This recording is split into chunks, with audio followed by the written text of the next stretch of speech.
O Sindicato dos Petroleiros do Rio de Janeiro tem a honra de receber a visita do Dr. Guilherme Estrela.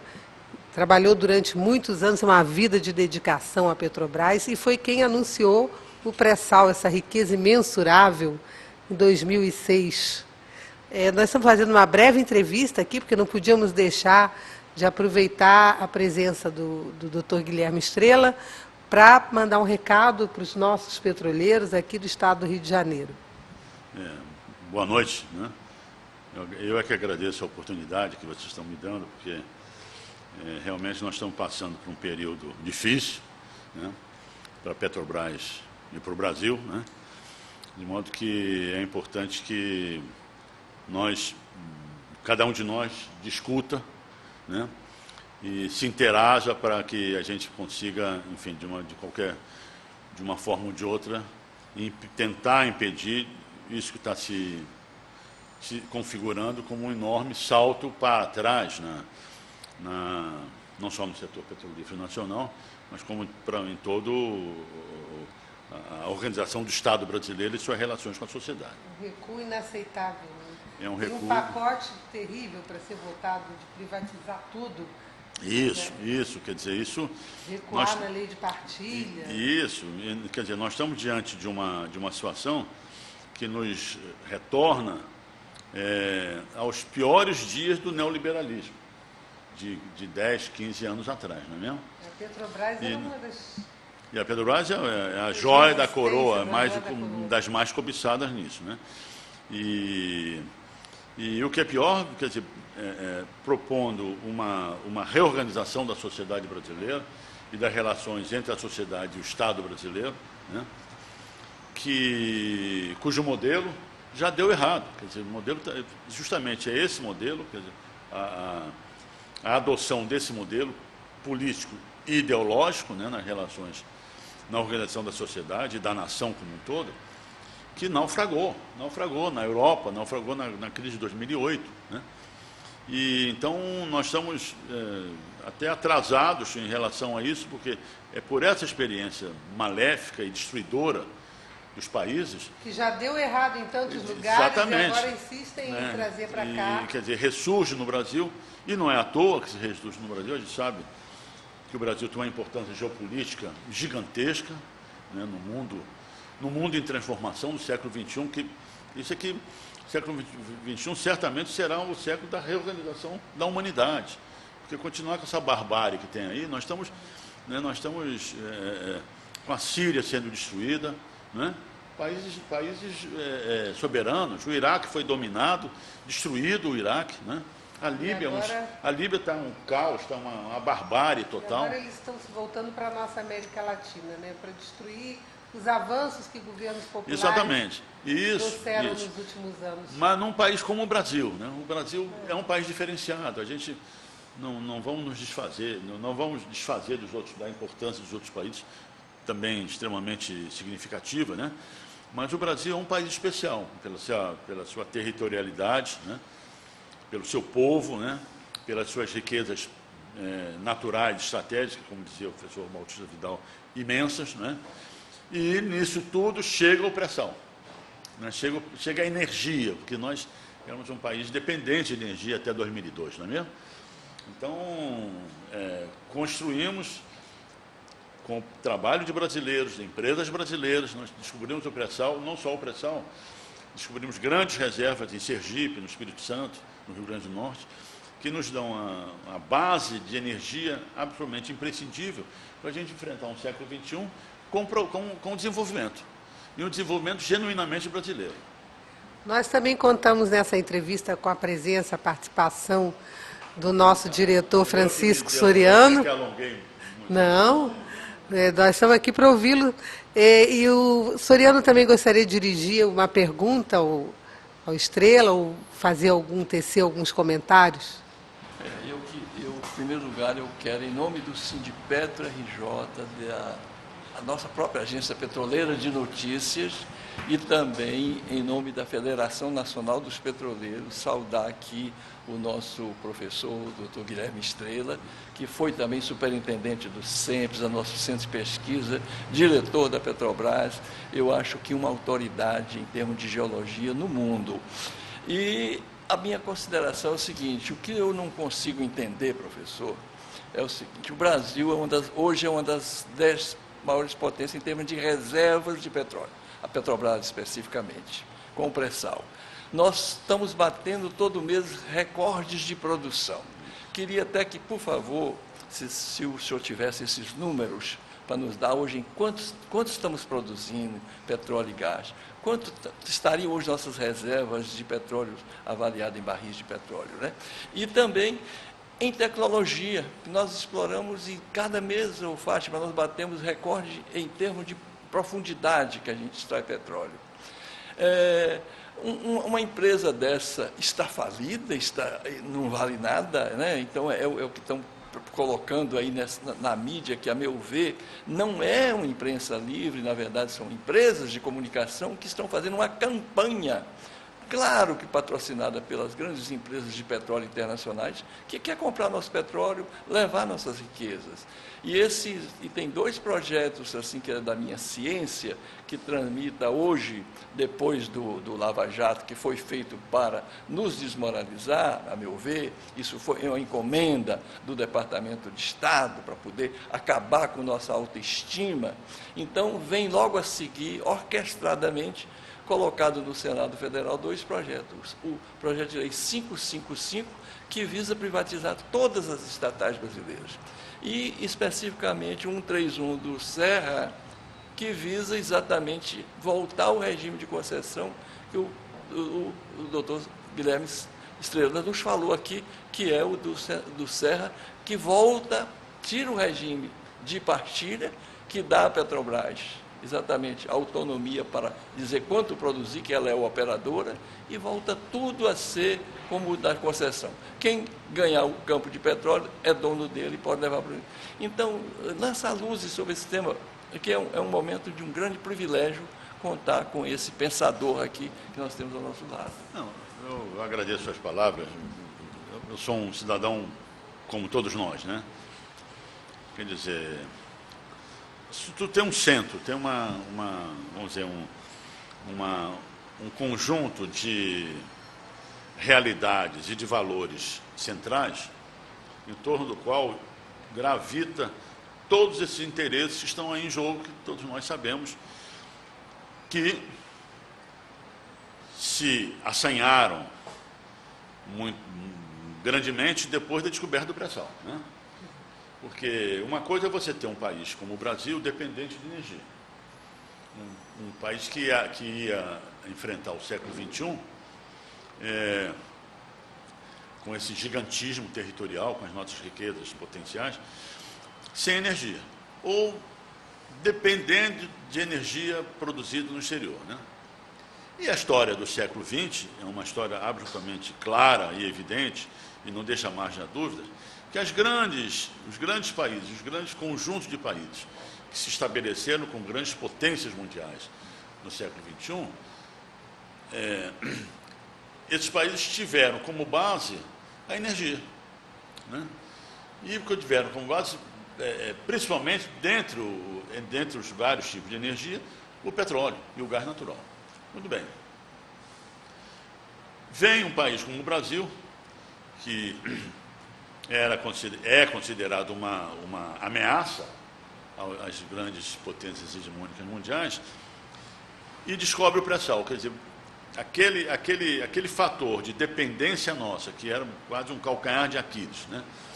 Que nos colocava numa posição absolutamente frágil, em termos de autonomia de decisão, como um partícipe importante da cena geopolítica mundial, foi superado.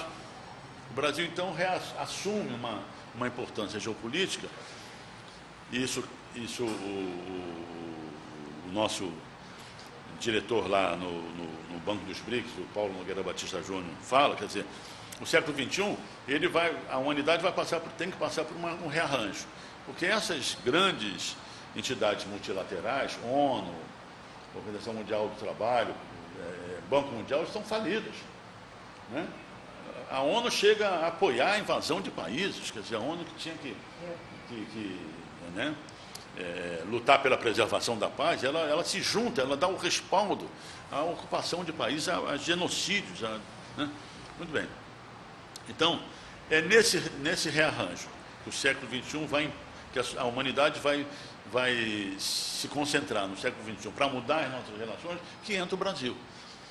Com um papel-chave. Com um papel absolutamente chave, porque é um país especial, grande, né, com um povo diverso, né, e nós temos as condições concretas de contribuir efetivamente para um rearranjo, para nós não termos uma unidade. Eu falo isso por alto, mas é importante que cada um de nós reflita sobre isso, né? Nós somos um pouco mais de 7 bilhões de habitantes no mundo, em que 1 bilhão passa fome. Né? Então, isso tudo tem que mudar. Né? Existem guerras, existem países absolutamente autoritários, enfim. Aí esse país assume a posição de contar com fontes de energia que lhe garantem um desenvolvimento autônomo e passado para ser um protagonista geopolítico mundial. Pronto.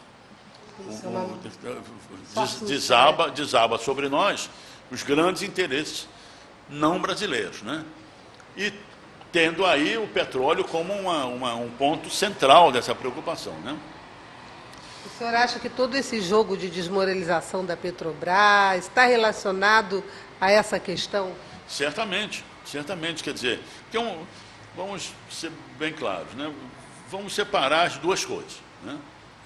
Quer dizer, páginas policiais, mas é uma coisa. Agora, o que nós brasileiros temos que ter consciência, e digo mais, o empregado da Petrobras tem que ter consciência, é da obra que a Petrobras realizou nesses últimos 12 a 15 anos. Nós, em 2012, éramos um país dependente de energia externa. Mais do que isso, às vezes falamos no pré-sal e nos esquecemos do gás do pré-sal. O pré-sal não é só o petróleo, é o gás do pré-sal.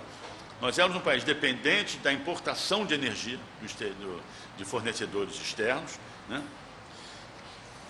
Éramos e somos um dos maiores produtores de alimentos, somos grandes importadores de fertilizantes, né?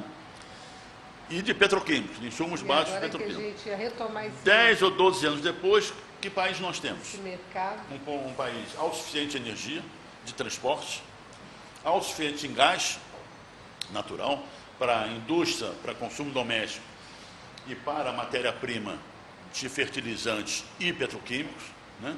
Então, a importância do Comperj, né, professor? É a importância de todos os investimentos da Petrobras, né?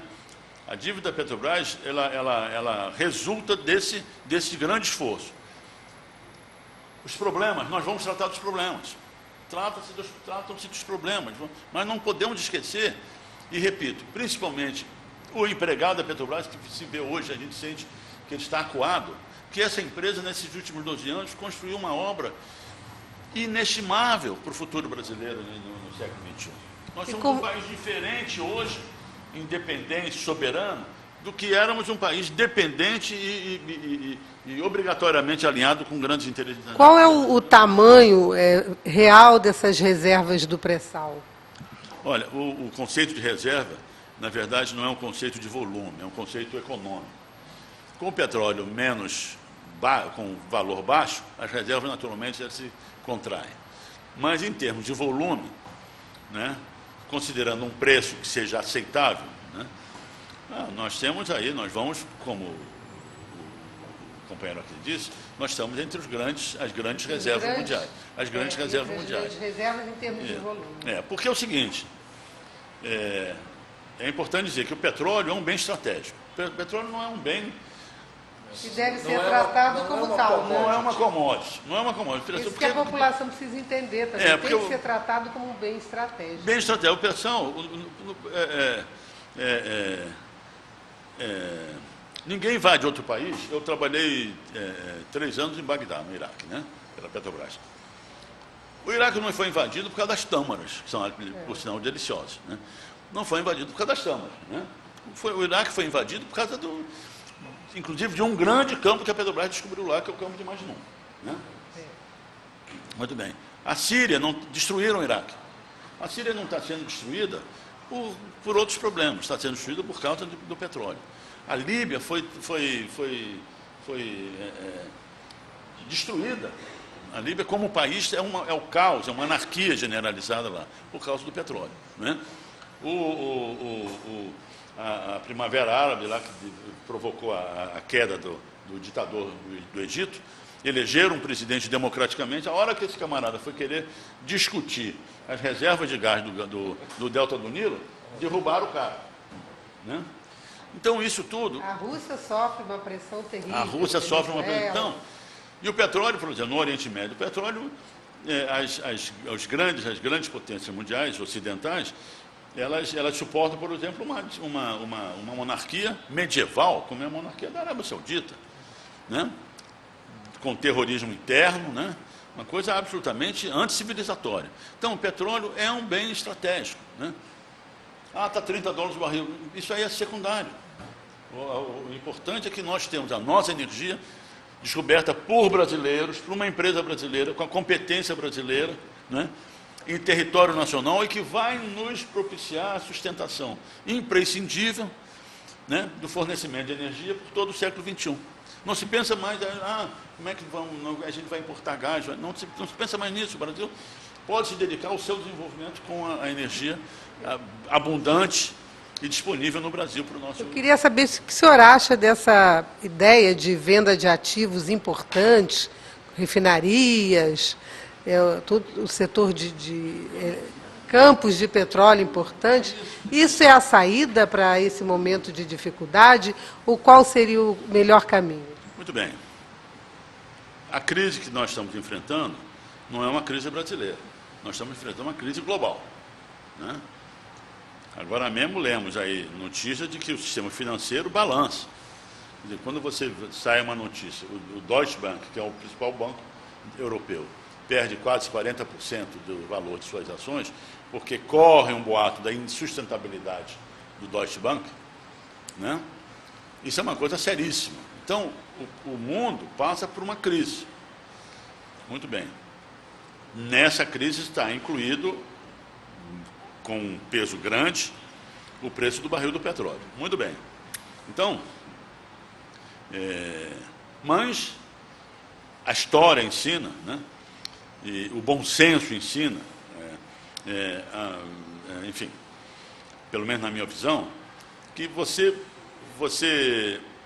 para enfrentar a crise, e crise no setor petrolífero é uma crise que você tem que ver com soluções a médio e longo prazo, você não pode se desfazer de ativos que lhe garantam que são justamente a sua sustentação a médio e longo prazo. Não é mesmo? Isso é uma coisa. Outra coisa é o seguinte: as empresas petrolíferas são empresas integradas. Historicamente, isso também é fundamental para a sustentação da empresa petrolífera. Quer dizer, ela explora, produz, transporta, refina e distribui, não é mesmo? Energia como um todo. Por quê? Se um lado está mais fraco, ela é compensada por outro, o elo dessa corrente de produção. Então, essa é uma vamos dizer, um dos fatores de segurança e de sustentabilidade das indústrias de energia em todo o mundo, né? Ela vai compensando, porque senão é o que eles chamam de medidas anticíclicas, porque senão toda hora você tem que estar vendendo um ativo, e não é. A hora que você vende um ativo, esse ativo é irrecuperável, não é mesmo? E outra coisa importantíssima na minha visão, a Petrobras tem um ativo que, na minha opinião, é o ativo mais importante da companhia, que é o mercado nacional. A Petrobras é praticamente hegemônica no mercado nacional. E um mercado de 200 milhões de habitantes, de consumidores, de energia, num país que tem tudo para retomar o crescimento a curtíssimo prazo. Esse país vai consumir 3 milhões, 4 milhões de barris por dia, tranquilo, porque, inclusive, o consumo de energia é um dos fatores de medição de qualidade de vida, e o nosso consumo de energia per capita no Brasil é dos mais baixos entre vários países. Nós somos a 8ª, 9ª, 10ª economia do mundo em termos de valor, e o 30º país do mundo em termos de consumo per capita. Quer dizer, o padrão de vida, a qualidade de vida do nosso povo é muito baixo em relação a países muito menos importantes que o do Brasil. Então, o mercado brasileiro é um ponto, é um ativo de sustentação absolutamente imprescindível, estratégico a longo prazo para a Petrobras. Não podemos quer dizer, você fragmentar esse sistema todo integrado, de produção até a refina, essa coisa toda, e petroquímica também, né? Fertilizantes, isso tudo faz parte da cadeia industrial do petróleo. E a gestão integrada desses sistemas industriais, elas se compensam. Quer dizer, está ruim hoje aqui no refino. Então, está entendendo? Vamos compensar. Está entendendo? Então, é muito mais fácil de você garantir a sustentabilidade a longo prazo e permanente do que você começar a fazer num momento de crise, onde os ativos naturalmente são dos ovos de ouro, desvalorizados. Né? Eu colocaria também, professor Estrela, o aspecto crise, quer dizer, problemas de caixa da Petrobras. E por que não? Por daí porque eu fiz questão de ressaltar isso. O senhor citava aí, por exemplo, os BRICS. Os chineses, né? Indianos, né? E nossa África do Sul, Brasil, Rússia, tem dinheiro em caixa e precisa de aplicar esse dinheiro. Então, a Petrobras poderia perfeitamente, com 100 bilhões, ela ficaria com o dobro do que necessita em termos de caixa, ficaria com folga para não precisar vender nenhum ativo e ter a solução. E recuperava totalmente, do ponto de vista, até o valor das suas ações. E me permita lembrar também que todas as petrolíferas no mundo, nesse instante, estão com problemas também de caixa, até porque caiu o preço vertiginosamente do petróleo, uma manobra política. Então, nós falávamos que petróleo não é uma commodity e todo o preço do petróleo no mundo é sempre um preço político, né? Então, como se houver essa saída? O Requião tem feito estudos, o professor Francisco de Assis, né, que também... Então, nós poderíamos ter, parece, possibilidade de, através de vender ações ao próprio povo brasileiro, através do BNDES também, debêntures, ou mesmo empréstimos dos chineses ou dos BRICS. Pois é. Essas possibilidades. Saídas existem, né? É importante que elas sensibilizem. A saída, em termos... Venda antecipada de petróleo, por exemplo, para a China, para a gente resolver o problema. Pois é, então vamos lá. A gestão das crises em termos nacionais, e mais do que isso, em termos globais, como nós estamos vendo hoje, não pode se basear em fatores econômicos, nem contábeis. Isso não é um problema contábil nem econômico, isso é um problema político. É um problema político, não é um problema de dinheiro, vamos dizer assim, né? É um problema político. Nós temos que tratar dessa crise sabendo que é uma crise mundial, sabendo que é uma crise que está impactando, está fragilizando, está colocando em risco patrimônios nacionais, né, básicos para um desenvolvimento sustentável e autônomo brasileiro, soberano brasileiro, como a energia. Então, isso tem que ser tratado politicamente. Não há, as soluções têm que ser políticas. Não pode ser uma solução de mercado, quer dizer, é importante, quer dizer, a gestão do item energia, né, não é uma gestão de mercado, não pode ser gestão de mercado. Então, isso, na minha opinião, a sociedade brasileira e o governo brasileiro tem que olhar sob essa ótica, né, porque a dívida que a Petrobras contraiu, nós contraímos, e eu fiz parte da diretoria, portanto estou envolvido diretamente nisso, nós contraímos que era um petróleo a $100 o barril. Nenhuma agência estudiosa de preço de petróleo indicava que o petróleo ia cair tão rapidamente, né? E o petróleo a $100 o barril, nós com uma riqueza absolutamente gigantesca na mão, o país com uma possibilidade de consumir volumes muito grandes de petróleo, né? E um país continental, né, em que petróleo e gás natural tinham que fazer parte da vida dos brasileiros. Então a Petrobras contraiu essa dívida com base nesses parâmetros, não é mesmo? Daqui a pouco o preço do petróleo sobe de novo, porque eu não vou sustentar isso. Como o companheiro disse aqui, quer dizer, a causa disso não está muito bem esclarecida, mas de qualquer maneira é uma causa política e não sejamos ingênuos.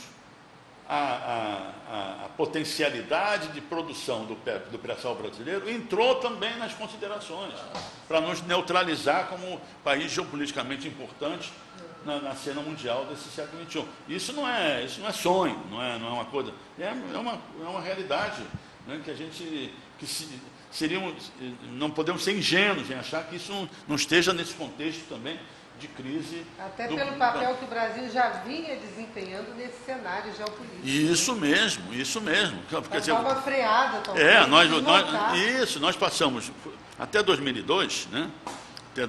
Até 1º de janeiro de 2003, nós éramos um país automaticamente alinhado. Íamos assinar a ALCA. Exatamente. Íamos assinar a ALCA, quer dizer, íamos nos submeter. Íamos entregar Alcântara. A base de Alcântara, né? De lançamento de foguetes. Então, tudo isso, quer dizer, a partir de 2013 a coisa mudou. E não podemos ser, repito, não podemos ser ingênuos, seria inaceitavelmente ingênuos, em achar que do outro lado as pessoas iam ficar passivamente. O pessoal não estava vendo isso.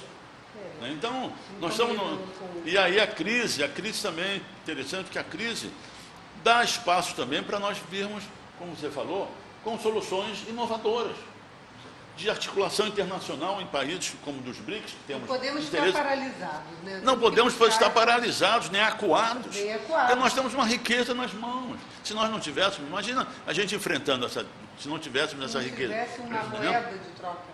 Então, essa associação, essa interação com os outros países dos BRICS, a China importa 6 milhões de barris por dia.